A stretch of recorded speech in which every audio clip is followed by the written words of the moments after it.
Gente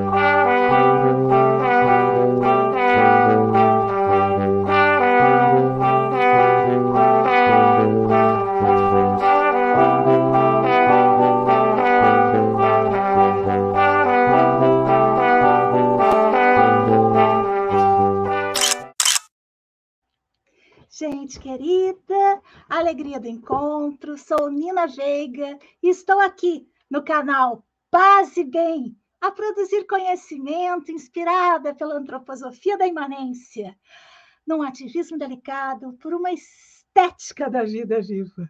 E hoje estamos aqui no reencontro para quem já esteve no primeiro programa que estreou na semana passada.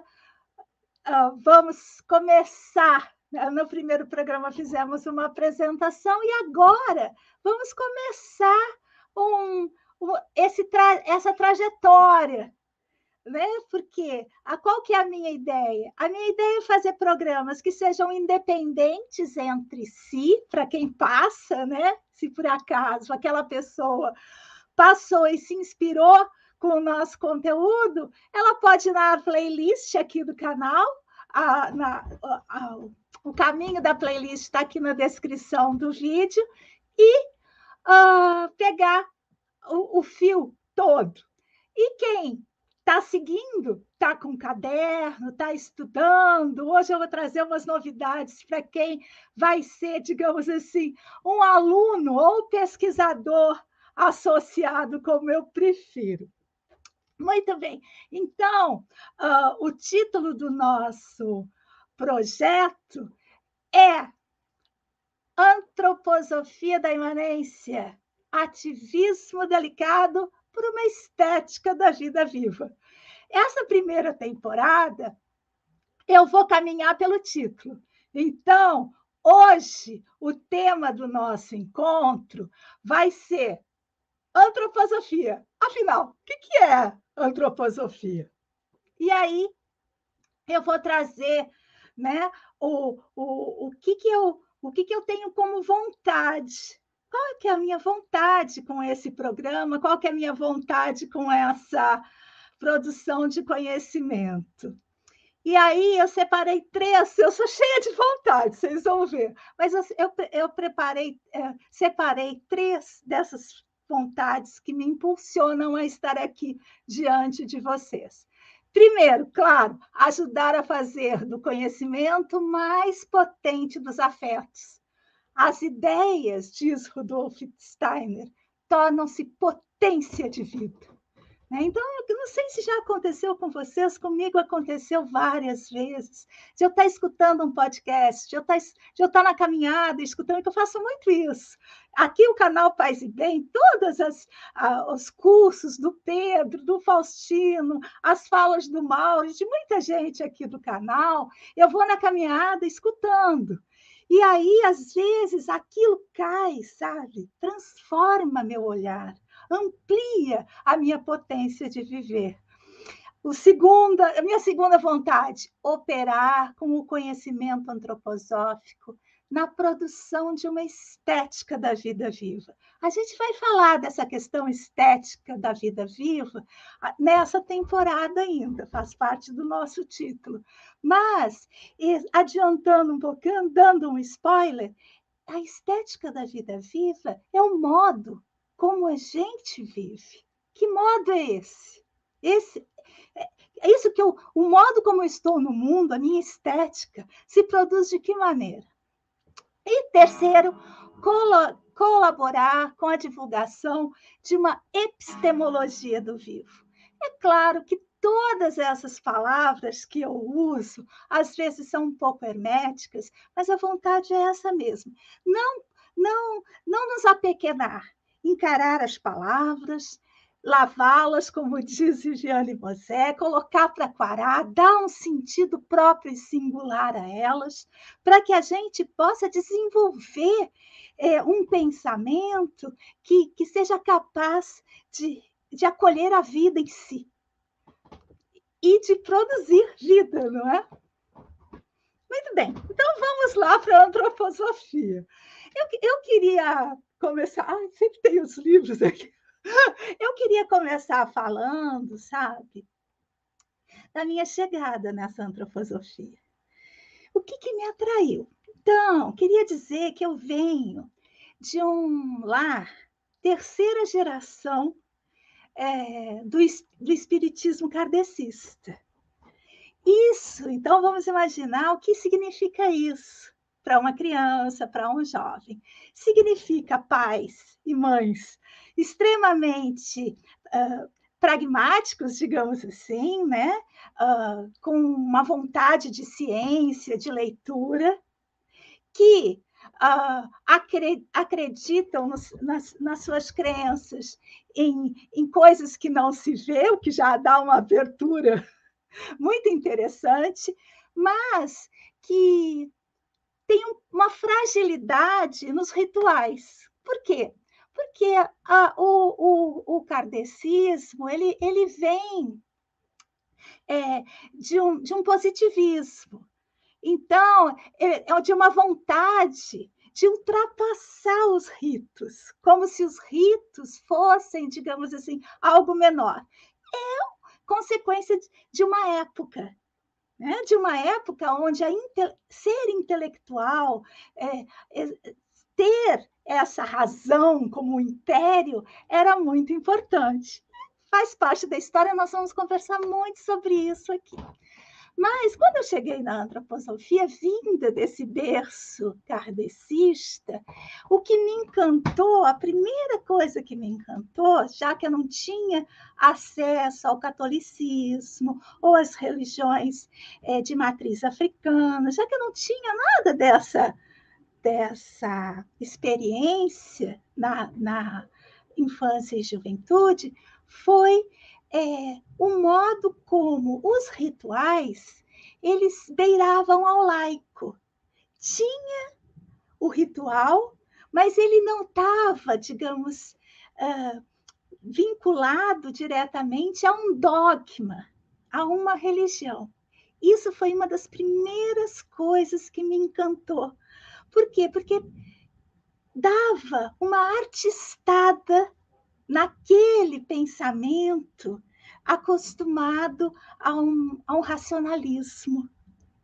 Né? Então, tinha um lugar onde o meu jeito de ser encontrava com aquilo que eu acreditava.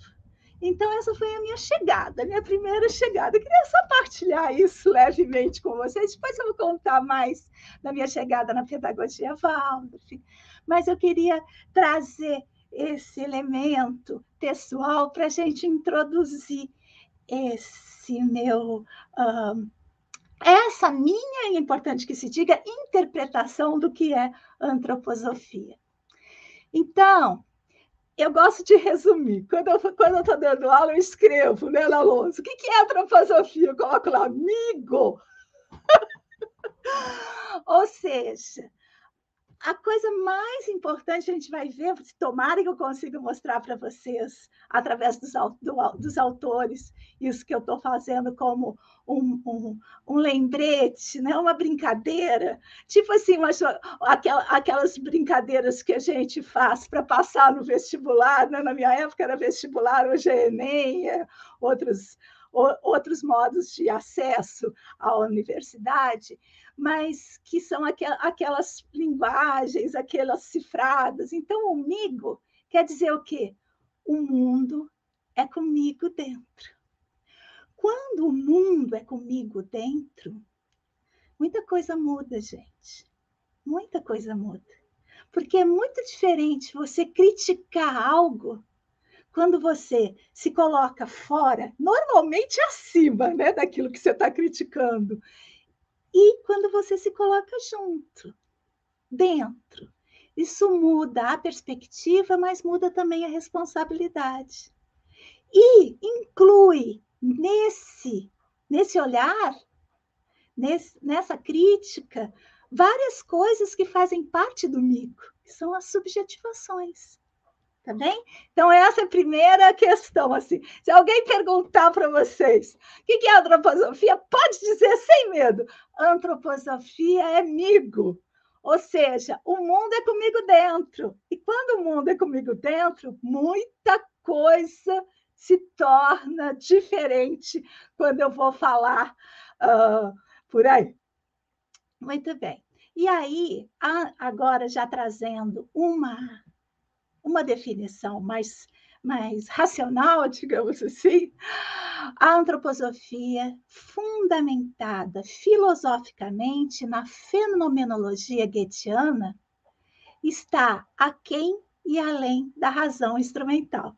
Eu já trouxe a minha chegada na antroposofia a partir do choque entre a razão instrumental e o processo artístico, o sentimento, para mostrar para vocês que isso que aconteceu comigo está na base da antroposofia.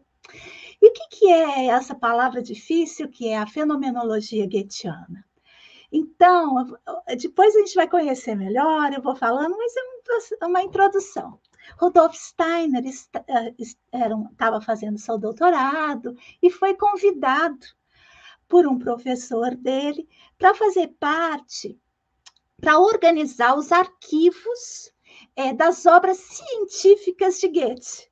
Goethe é um poeta, literato alemão, conhecido, claro, mas a sua obra científica ela é menos conhecida. Então, ele foi organizar esse arquivo. E, ao organizar esse arquivo, ele percebeu uma particularidade muito importante na obra de Goethe, que era olhar para o mundo comigo dentro. Então, tinha uma coisa aí que a gente vai aprofundar mais tarde, mas que ultrapassava os postulados que diziam que o ser humano não podia conhecer o mundo em si mesmo, porque estava todo misturado, e que a racionalidade ela precisava excluir toda a subjetividade. E o Rudolf Steiner olhou isso e percebeu que a cosmovisão do Goethe trazia elementos objetivos para essa racionalidade que não excluíam os elementos subjetivos e nem por isso deixavam de ser científicos. É legal isso, não é?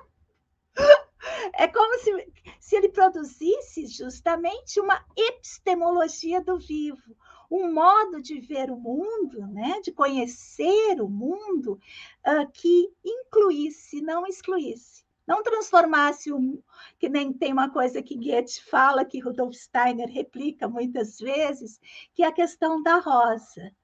Você pode, se você pegar a rosa, colocar no laboratório, você pode conhecer a cor da rosa, o formato da rosa, as propriedades da rosa, mas não a rosa. Porque a rosa, ela é no seu ambiente, ela é tudo junto, ela é toda misturada com as luzes que a atravessam, com o vento, com os bichos, com a terra, com a água.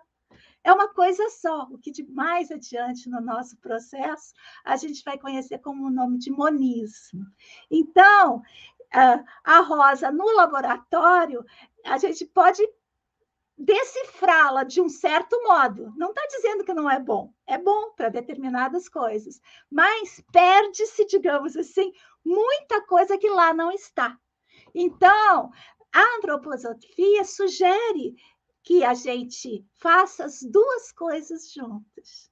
Conheça a rosa em suas partes, não é um negacionismo científico. Conheça a ciência, o racionalismo, mas entenda que junto disso tem a rosa viva. Muito bem. Então, eu vou trazer agora, que eu até vou ler, e eu vou mostrar para vocês o que eu vou fazer, o que eu já fiz, mas estou justificando de usar sempre essas apresentações, como eu faço nas minhas aulas, nas pós-graduações, nos cursos livres. Por quê? Porque depois eu salvo essas apresentações e disponibilizo para vocês. Aí vocês podem copiar, guardar, compartilhar, fazer o que vocês sentirem de fazer e ir compondo uma apostila né? Então, eu vou trazer o Rudolf Steiner aqui. Então, vocês vejam que ele é um homem da virada do século XIX para XX, né? Ele nasceu em 1861 e morreu em 1925, então é por aí, o contexto histórico dele já vai dizer de muita coisa. E ele é o sistematizador da antroposofia, foi um filósofo, educador e artista. Estabeleceu as bases teóricas, olha só, gente, da pedagogia Waldorf, da agricultura biodinâmica, da medicina antroposófica, da euritmia, da arquitetura orgânica e de várias outras áreas inspiradas em seu pensamento e nessa cosmovisão goetheana. Doutorou-se em filosofia, com tese sobre a teoria do conhecimento. Quer dizer, o que interessa para ele é como que a gente conhece o mundo. Essa é a questão, porque o modo como a gente conhece o mundo pode transformá-lo. E aí ele foi editor das obras científicas de Goethe. E eu divido, não só eu, mas vários estudiosos, dividem o Steiner em os três Steiners. Isso também já serve como dica, porque você já deve conhecer várias pessoas da antroposofia e pensar, gente, mas é da antroposofia, mas são tão diferentes entre si, que será? Por quê? Porque esses três Steiner, muitos filósofos também passam por fases, ele também. E, às vezes, as fases são contraditórias entre si ou dependentes umas das outras, e, às vezes, completamente diferentes. No caso do Steiner, as pessoas que o leem, a partir dos seus afetos, muitas vezes chegam por um determinado Steiner, vão para outros ou ficam neles. Mas isso muda a cor da sua antroposofia, como a gente pode ver. Então, o primeiro Steiner, que é o primeiro, que é, digamos assim, o meu Steiner, né? Que é o Steiner que eu chamo de científico, que é o Steiner do pensar, que é o Steiner mais ligado a essa fenomenologia goetheana, que é um Steiner, digamos que está interessada nessa epistemologia. Não que ele vá abandonar isso depois. Isso vai criando um outro lugar, mas eu costumo dizer que esse primeiro Steiner é uma vacina contra o dogmatismo. Então, vocês vão ver, pelo que eu vou apresentar adiante, como que eu costumo usar esse primeiro Steiner para colocar no lugar aquilo que os outros Steiners dizem, né? O segundo Steiner é o Steiner mais popular no ponto de vista teórico, que é o Steiner da teosofia, que é o Steiner, digamos assim, esotérico. Eu chamo que é o Steiner da paixão, do sentir, que é o Steiner que conheceu, digamos assim, a paixão pela sua esposa, pela segunda esposa, que é um Steiner da sua época, que era aquela época das mesas giratórias, a época do ocultismo, onde a teosofia era uma prática muito comum.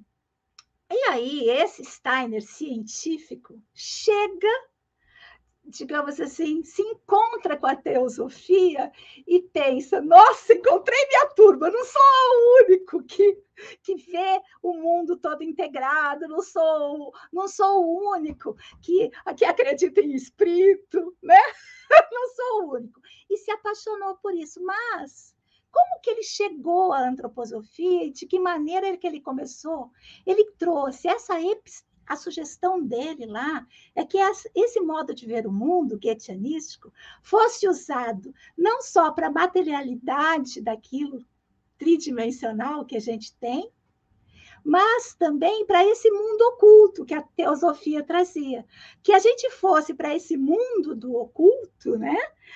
Com os mesmos com a mesma força cognitiva que a gente ia para conhecer a rosa no jardim. Que a gente conhecesse, digamos assim, um mundo oculto em torno da rosa, as forças que atravessam a rosa, com a mesma objetividade e subjetividade que a gente fazia, que a gente se propunha fazer nas ciências biológicas e etc. Então, e ele não foi muito bem entendido, né? Ele durou 10 anos lá. E não foi muito entendido, porque o povo que estava lá queria o misticismo, queria outras coisas. E aí, pronto, ele passou. E aí, para onde ele foi? Para o terceiro Steiner, que é genial. O terceiro Steiner, eu chamo que é o Steiner do fazer, é o Steiner do querer, é o Steiner da realização prática da existência. E aí ele começa trimembração social, aí ele começa a, a construir a sua sede, começa a fazer pedagogia Waldorf, feritimi, agricultura. Toda pessoa que chegava perto dele com uma questão, ele colocava essa cosmovisão e dava para a pessoa, digamos assim, os índices de como transformar aquilo num pensamento vivo, numa ação de pensamento vivo. Fez assim com a educação, fez assim com a agricultura, fez até com a religião. Né? Uma pessoa queria uma religião, porque muitas pessoas confundem a antroposofia com uma religião.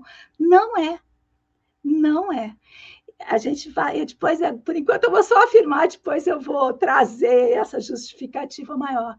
Quando chegou alguém querendo uma religião, ele trouxe essa força da epistemologia antroposófica, de composição, que é uma grande força de composição, e deu os indícios para aquelas pessoas interessadas construírem uma religião inclusiva. Interessante, né? A gente vai estudar mais isso. E aí, esse terceiro Steiner é genial, e é ele que a gente vê apalpado nessa pedagogia Waldorf, na arte antroposófica, é esse que a gente pega com a mão. Muito bem.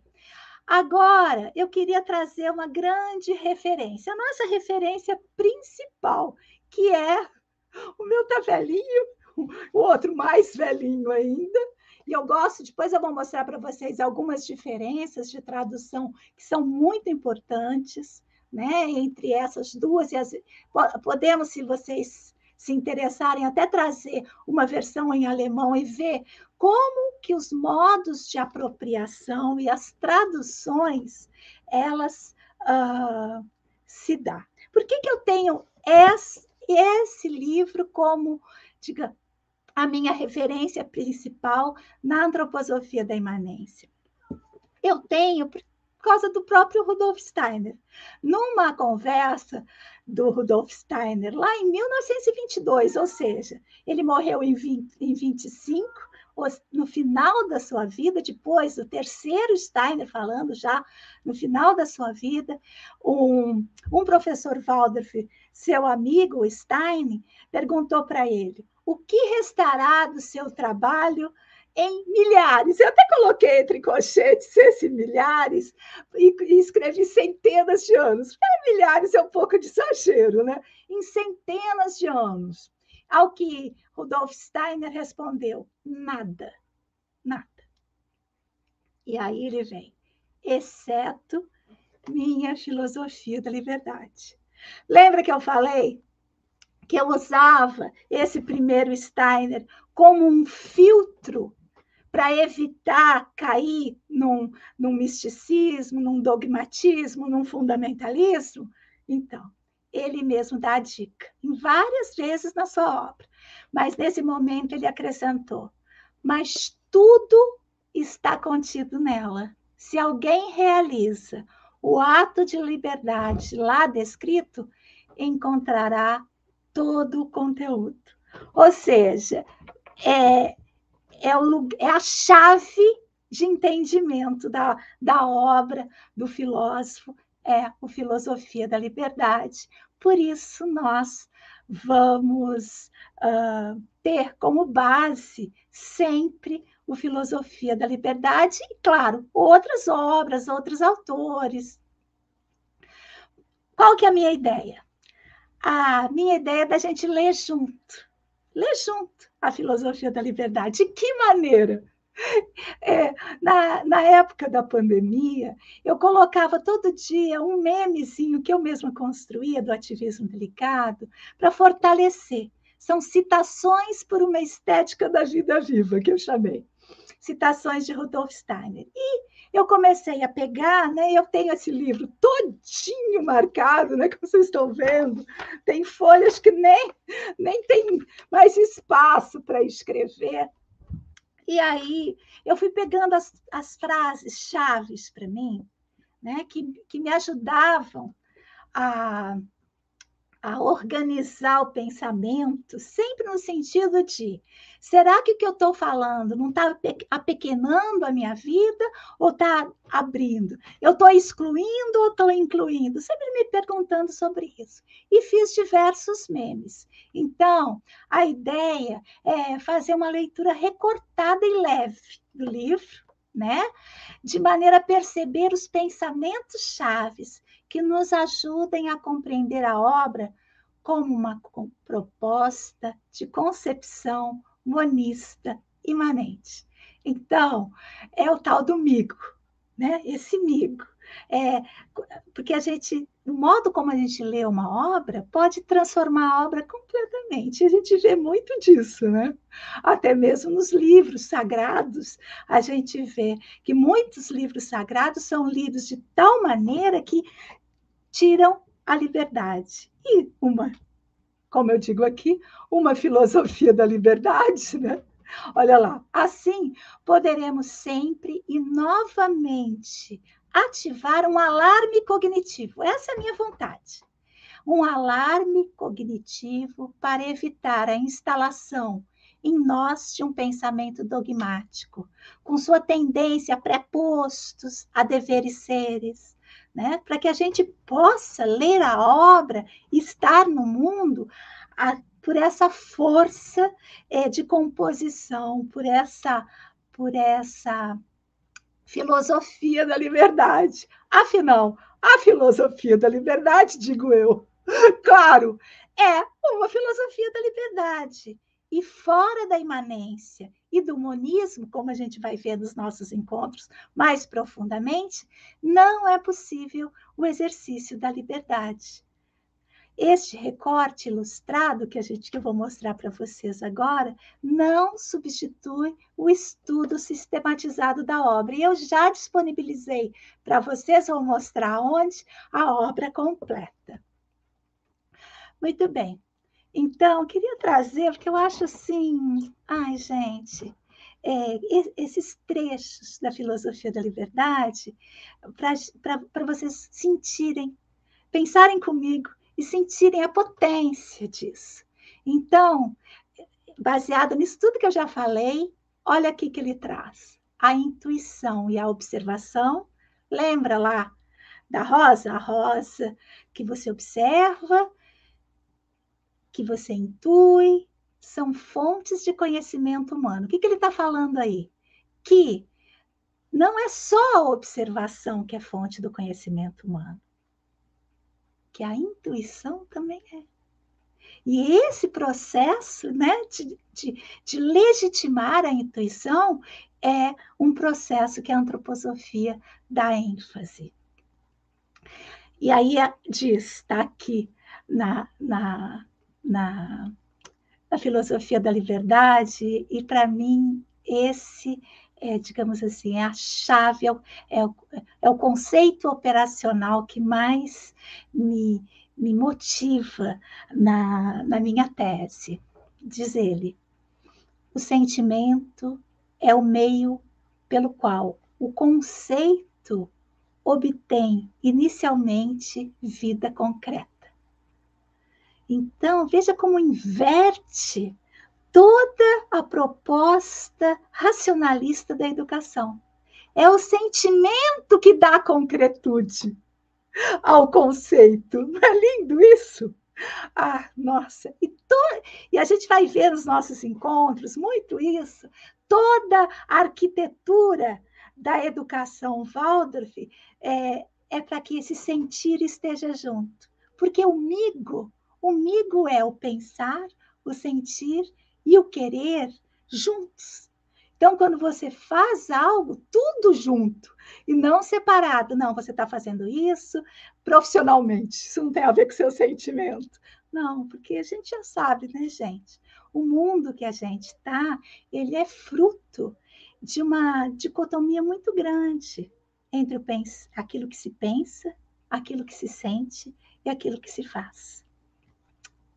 Então, olha só, eu separei esses memes porque tem a ver com isso que eu disse no começo, para trazer, através da voz do autor, de sua citação, a fundamentação para aquilo que eu trouxe antes.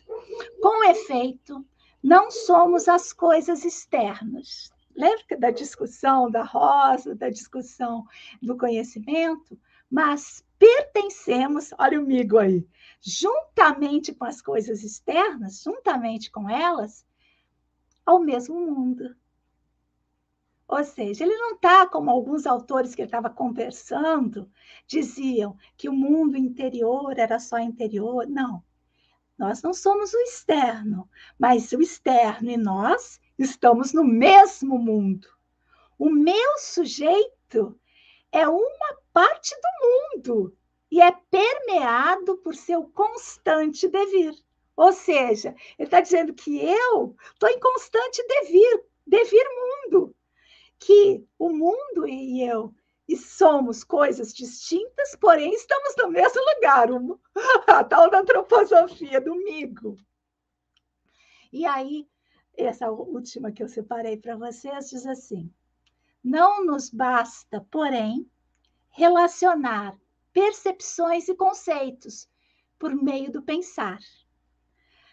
Relacionamos o que percebemos também ao nosso sujeito particular, ao nosso eu individual. Ou seja, não é um negacionismo científico, não é uma ode à subjetividade, mas uma composição, uma relação daquilo que percebemos com seus conceitos e daquilo que o meu sujeito individual, particular, único, percebe, sente. E aí eu acho que está a abertura para o pensamento da diferença. Eu acho, não sei vocês, mas eu acho lindo. Não sei se está muito difícil. Olha, adorei, conversei a semana toda nos comentários aqui com vocês. Comentem, vamos discutindo, vamos conversando. E a gente vai, se vocês acharem que a linguagem está muito difícil, eu vou adaptando, e a gente vai construindo junto esse nosso caminho. Muito bem, antes do verso final, eu quero dizer da organização do nosso estudo. Então, já falei um pouco aqui, que eu vou pegar esse PDF que eu estou construindo e disponibilizar, que quem quiser fazer caderno, e depois a gente pode até ter um lugar para mostrar esses cadernos, porque eu construí, gente, lá no site do Ativismo Delicado, é o ativismodelicado.arte.br, um lugarzinho para o Paz e Bem. Quando você entra aqui, você vai ver lá no cabeçalho o Paz e Bem, mas você pode ver também aqui, ó, eu fiz esse logo aqui nosso que eu inventei, e acesso ao acervo e às referências do programa. E lá eu já coloquei. Então, todos os nossos encontros, a gente já teve um, mas eu tenho aqui uma chamadinha e um material de divulgação que, se vocês quiserem me apoiar, também podem clicar lá e divulgar na rede de vocês. E aí coloquei lá também, aqui já coloquei esses 3 livros completos, né? Então, são livros que a gente vai usar muitas vezes são O Filosofia da Liberdade é difícil para quem não tem acesso, mas o Carências da Alma, nossa época, e o Que é Ser Contemporâneo são livros que vale a pena vocês lerem. O Carências da Alma é uma palestra, e o Que é Contemporâneo é da Cristiane Gruvet, que é uma autora contemporânea que traz experiências muito próximas de nós. Eu até estou com uma série no meu canal sobre o livro dela no programa Ponto em Questão. E aí coloquei também, claro, né, outras participações minhas aqui no canal Paz e Bem, com o Felipe Albani, com a Fernanda Carlos Borges, coloquei aquele encontro delicioso que a gente fez no Dia Internacional da Mulher, com várias queridas aqui do canal Paz e Bem, então está uma delícia. E, claro, coloquei também lá todos os contatos que para vocês terem contato comigo pelo WhatsApp, pelas redes, está tudo lá, tá, gente? Muito bem. Então, agora, para finalizar, eu queria trazer um verso guia. Esse verso guia, ele é um elemento chave para mim, sabe? Toda vez que eu me desespero, toda vez que eu acho que não tem saída, que eu preciso de alguma coisa a mais para dar conta, eu faço esse verso para dizer, olha, tudo que eu preciso está aqui comigo. Vamos acessá-lo, né? Então, diz assim, Rudolf Steiner: eu trago serenidade em mim. Em mim mesma, eu trago as forças que me fortalecem. Quero preencher-me com o calor dessas forças. Quero permear-me com o poder da minha vontade. E quero sentir como a serenidade se derrama em todo o meu ser quando me fortaleço para encontrar em mim a serenidade como força pelo poder do meu esforço. Tem uma jogadinha aí que eu acho genial, sabe, gente? Que é: eu encontro em mim a serenidade como força, mas pelo poder do meu esforço. Ou seja, não é que está disponível, eu tenho que me esforçar para encontrar em mim a serenidade. Eu confesso a vocês, cada dia mais, essa serenidade, ela é um bem precioso para mim, porque encontrá-la em mim mesmo, eu estou precisando cada vez mais de esforço para isso. Bem, é o que eu tinha preparado para nós hoje. Espero que vocês continuem gostando dos conteúdos, compartilhem para a gente fortalecer o canal Paz e Bem, essa espiritualidade plural, porque esse é um dos patrimônios que a gente tem, ou matrimônios que a gente tem, para compor esse pensamento e esse sentimento e esse fazer por uma estética da vida viva. Até o nosso próximo programa.